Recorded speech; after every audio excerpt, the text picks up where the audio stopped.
現代のテクノロジーとビジネスを根底から変革した一人の人物、スティーブ・ジョブズの激動の人生に迫ります。彼の軌跡をたどることで、一代で世界を変えた革新者の真実とは何か、そして逆境と栄光が交錯する人生から、私たちが学べるメッセージについて描き出していきます。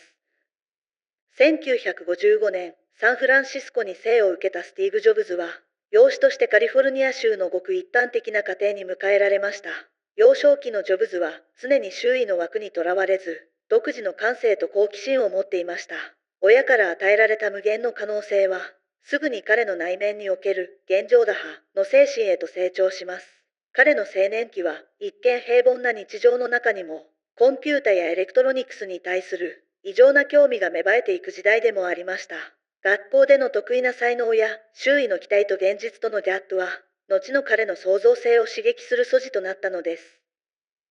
1970年代初頭、ジョブズは自らの中にある反抗心と理想への熱意を武器に、同じく技術に情熱を持つ仲間たちと出会っていきます。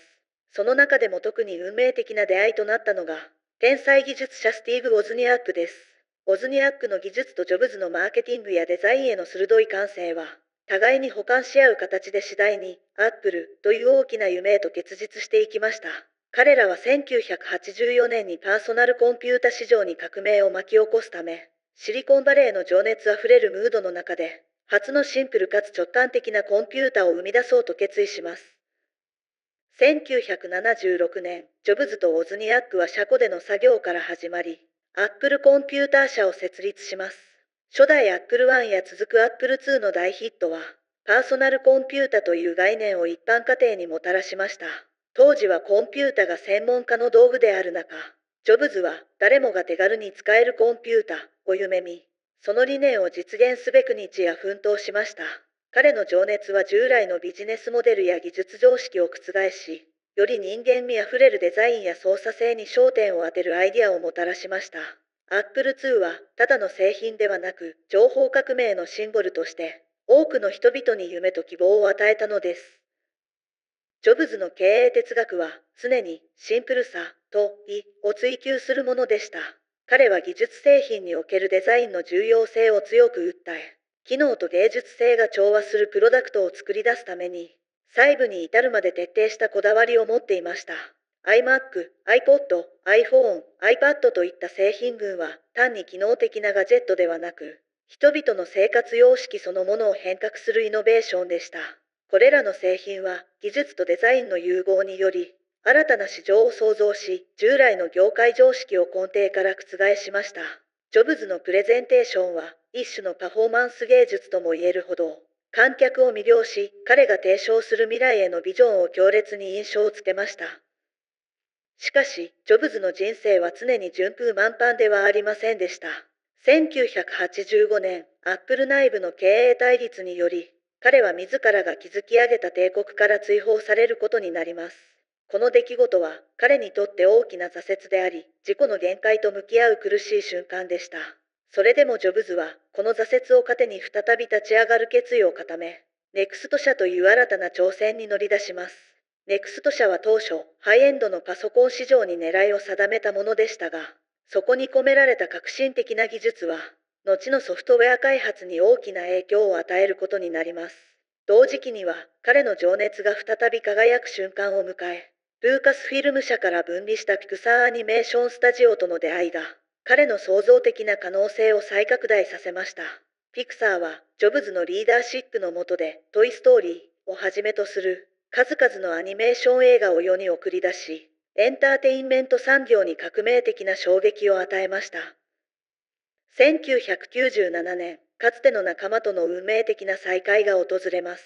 アップルは経営危機に陥っており、革新を再び取り戻すために、ジョブズを再招致する決断を迫られました。ジョブズの復帰は単なる経営再建にとどまらず、アップルブランドに新たな生命と熱意を吹き込む転換点となりました。彼の下でのアップルはデザインとテクノロジーの究極の融合を目指し、業界初の画期的な製品を次々と世に送り出すことに成功します。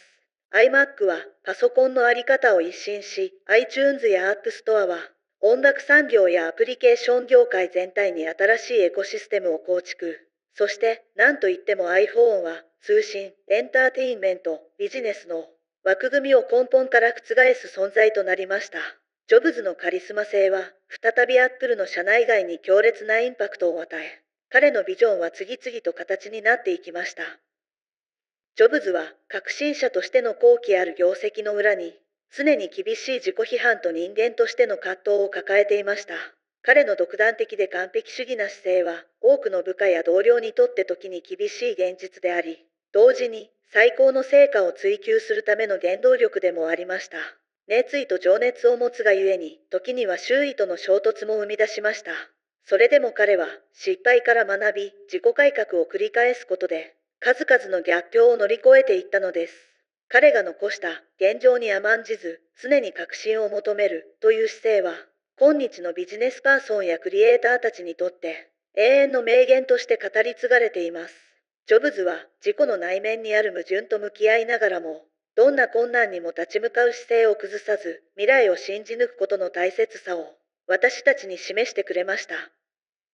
スティーブ・ジョブズの死後も、彼の残した遺産はテクノロジー業界だけにとどまらず、グローバルなイノベーションの象徴として語り継がれています。現代におけるデジタル文化、エンターテインメント、さらにはライフスタイルそのものにまで大きな影響を与えた彼の功績は、計り知れません。ジョブズの名は、情熱と革新、そして挑戦する精神の代名詞として、後世に挑戦を続ける人々へインスピレーションを提供し続けています。彼が描いた未来は、決して遠い夢ではなく、私たち一人一人が日々の生活の中で感じることのできる実感であり、今後もテクノロジーや文化の発展において中心的な役割を果たすことでしょう。アップルという巨大なブランドは、彼のビジョンとともに進化し続け、世界中の無数の人々に新たな可能性と希望を与えています。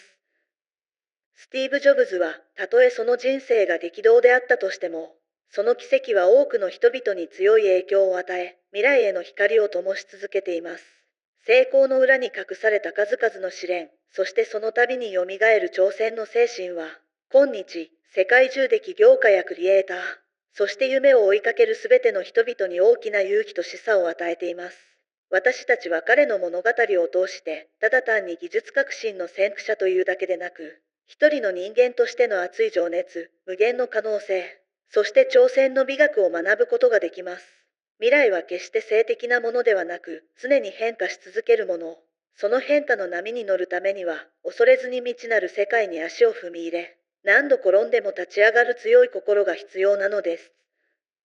この動画では、スティーブ・ジョブズという一人の男が、どのようにしてテクノロジーと文化の未来を形作っていったのか、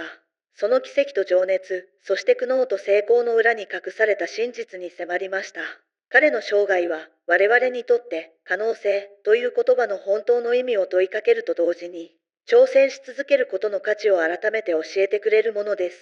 スティーブ・ジョブズの人生について皆さんはどう感じましたか？彼の行動から得た教訓やインスピレーションについて、ぜひコメント欄で教えてください。ご視聴いただきありがとうございました。